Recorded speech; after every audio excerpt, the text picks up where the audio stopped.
I was awakened at 5:30 in the morning, along with the other casket team members.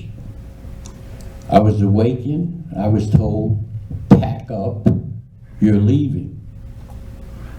Well, it's not my time. Pack up, you're leaving. Pack my bags. They said, you got 30 days, go home, on leave, and then you are to report to Charleston, South Carolina, catch a ship, and go overseas to Europe on embassy duty. Okay, went home for 2 days, got very sick, wound up in the hospital for 28 days. The day after I got out of the hospital, I was to be in Charleston, South Carolina. Unbeknownst to me at the time, the other casket team members awaken, pack up, you're leaving. Now, we didn't know each other because we were a joint casket team. Nobody knew each other. So our hello was also our goodbye. Fast forward, 51 years later, we had not been in contact with each other. We had never seen each other after the funeral, had never communicated with each other. I get a call one day from a researcher by the name of Philip Singer out of Chicago. And he said, I would like to speak to someone related to Hubert Clark. So I, being the cautious person I am, I said, well, why would you like to speak to Hubert Clark? And he said, well, I'm putting together a reunion. For what?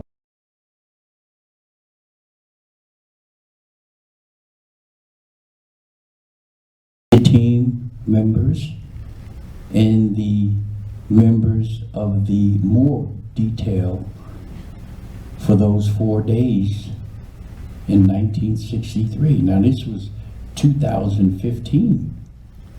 So I said, well, why do you want to speak to Hubert Clark? He said, well, I would like to have one of his family members come to Chicago. So I said, well, why not Hubie? So he said, well, there was a book written that when he got out of the Navy, he went back to Charleston, went back home to Charleston, and then went to New York where he met a violent death. And I hesitated, I said, met a violent death? He said, yes. So I said, well, you're speaking to Hubie. And he said, you're Hubie? Yes. So I wanted to clear that up quick to let him know I was still alive. So he said, well, I'm putting together a reunion for the casket team members and the morgue detail that night. Would you like to come? And I was like, absolutely. I said, I haven't seen these guys in 51 years and I'd love to see them. Unbeknownst that what his ulterior motive was, I just thought we were going to have a reunion, hug and kiss, and talk about how many grandchildren we had and what have you been doing in the last 50 years and all of that stuff. And when he brought us together, everybody looked the same. You know, 50 years, you know, when you are involved in something traumatic, it's as though time has stopped. So everybody that looked, I was 18 at the time, the other guys were 19, 20. Everybody looked 19 and 20. You know, a little gray, a little baller, but everybody looked the same. But anyway, once we got past all the pleasantries, and as I said, no one had been in communication with anyone. But once we sat down and the researcher started out, now he had a motive, but we didn't know it. Once we sat down and started speaking, he said, well, why don't the casket team talk about what their responsibilities were and what their participation was. Well, as I told you, you know, we all told our story about how we had, you know, received the president's remains and did what we had to do. And then when it came time for the gentlemen in the morgue, Jim Jenkins, Dennis David, Jim Metzger, they hesitated. Like they didn't, you know, everybody's waiting to hear their story. And it was at that time, Jim Jenkins or Dennis David got up and said, listen, we're not disputing what you guys just said.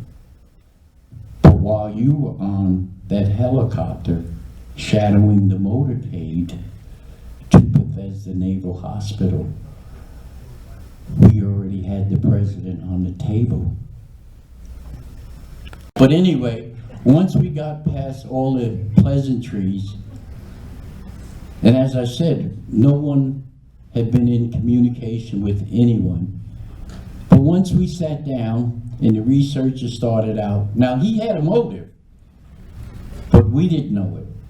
Once we sat down and started speaking, he said, well, why don't the casket team talk about what their responsibilities were and what their participation was? Well, as I told you, you know, we all told our story about how we had, you know, received the president's remains and did what we had to do. And then when it came time for the gentlemen in the morgue, Jim Jenkins, Dennis David, Jim Metzger, they hesitated. Like they didn't, you know, everybody's waiting to hear their story. And it was at that time, Jim Jenkins or Dennis David got up and said, listen, we're not disputing what you guys just said.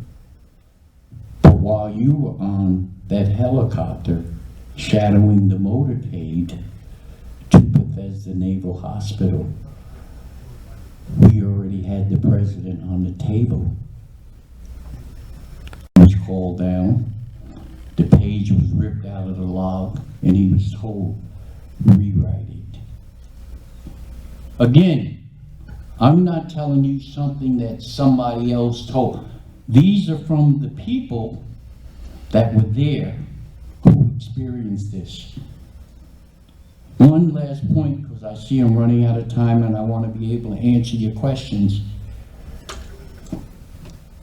Remember I told you when Bud and I looked into the morgue that night, we saw this block under the president's neck. Well, I didn't see something like that again until I was a detective and I went to the morgue to pick up evidence for a homicide. And when I walked in, I saw that same block. And I asked the pathologist, forensic pathologist, what do they call that? And he said, that's a chop block. And I laughed to my partner. I said, yeah, that's what I saw under the president's neck. And he looked at me like I was crazy. What president? Who are you talking about? But it was at that time when they showed us the official photos of the autopsy. In the picture that they showed myself, Jim Jenkins, Bud Barnum, these were stirrups under the president's head. And I said, no. I said, that's not what I saw that night. And when Jim Jenkins, who was at the table assisting in the autopsy, when he looked at the photos, he said, no, we don't even use that at Bethesda Naval Hospital. So again, that drew suspicion as to, well, where did this take place? And I know you heard, you know, not to besmirch other people's presentation, but remember I told you that as we were chasing this ambulance, we went around to the back, we went around to the back, and on the third pass, if somebody was doing something nefarious, like hauling a bronze casket out, taking it into the morgue, putting the president's body back into the casket, and then sitting out there at the loading dock and waiting for the honor guard to arrive to take the casket back in, you know, all of that. Remember when you saw those photos, there was a flag on that casket as it was taken back in. We didn't put a flag on that casket until the casket was, or the remains were placed in the mahogany casket when it came out of the morgue. But at no time during that autopsy were we ever allowed to see a shipping casket on the floor of the morgue.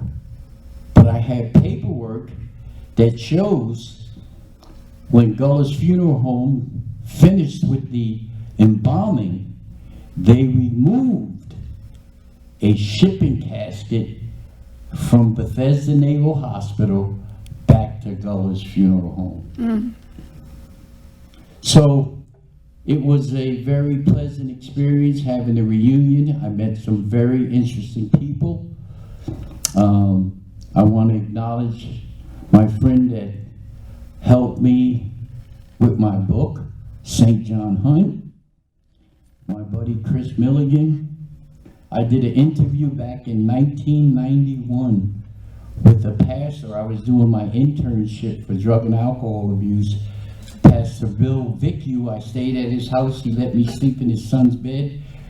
He was surfing the web one night and he saw me on YouTube, and after 20-something years, he called me. He said, "Do you remember me?" And I'm like, "Who are you?" He said, "Pastor Bill Vic." I said, "Absolutely." One of the things that God has blessed me with is a very good memory. I don't hesitate when I speak about this, and those of you who have met me for the first time years ago, a couple of years ago, you will note that my story has never changed. Because once something is locked in, you can wake me up at 3 o'clock in the morning. I'm going to tell you the same story because that's what's in there. I don't know whether you will ever find out what truly happened, but Pastor Vic will tell you the only thing that has changed in my story is when he interviewed me back in 1991, I told him, I said, "No, I don't believe that there was a conspiracy." But once I had that reunion and heard from the other guys, I become a dog after a bone. And that's why I named my book Betrayal. It wasn't just about me, but all of you who believed in the government. And I don't want to say the government, but believed in some of the people in the government. We all feel betrayed. We all feel betrayed. God bless you.